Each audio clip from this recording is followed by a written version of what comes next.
December 27th, 2025. The serum was a pale, viscous liquid in a syringe, almost glowing under the harsh light at a lab.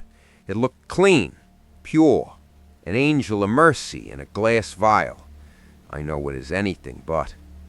I told Lily to stay in the office, to put on her headphones and listen to the old music player I gave her. I told her not to come out until I came to get her, no matter what she heard. She just nodded, her eyes wide, and obeyed without a word. She knows. On some level, she knows. Walking down the hall to the secure room felt like a mile-long journey into the heart of my own personal damnation. Every step was a choice I was making again and again.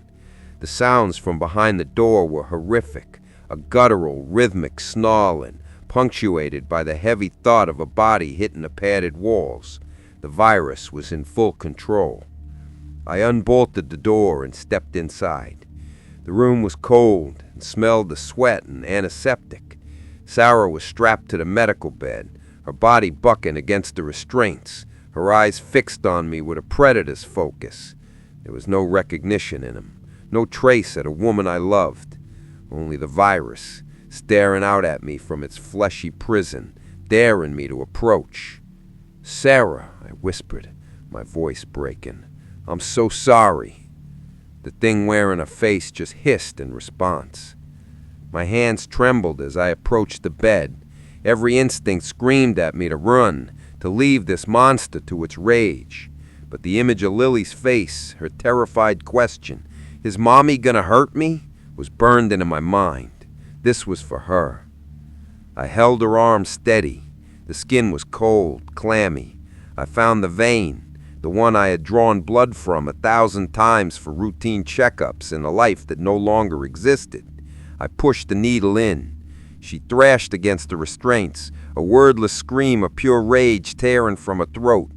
I pushed the plunger down, emptying the serum, my terrible miracle, into a bloodstream. I pulled the needle out and scrambled back, my heart hammering against my ribs, waiting for the end. It was faster than I could have imagined. The thrashing stopped.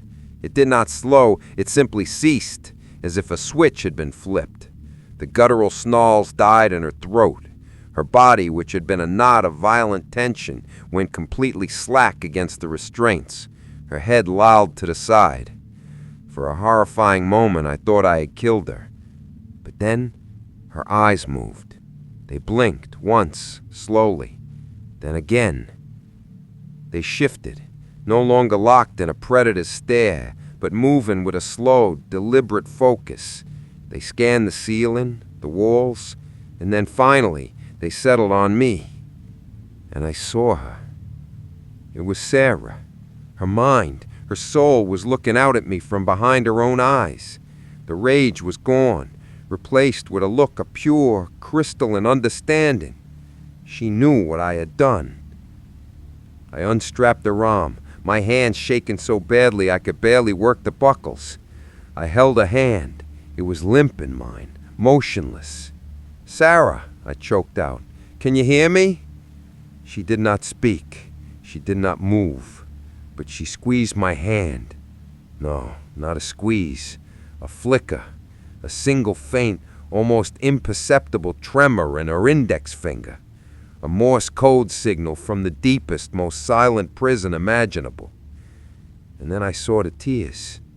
They welled up in her unblinking eyes and traced slow, silent paths down her temples. She was crying. The monster was gone.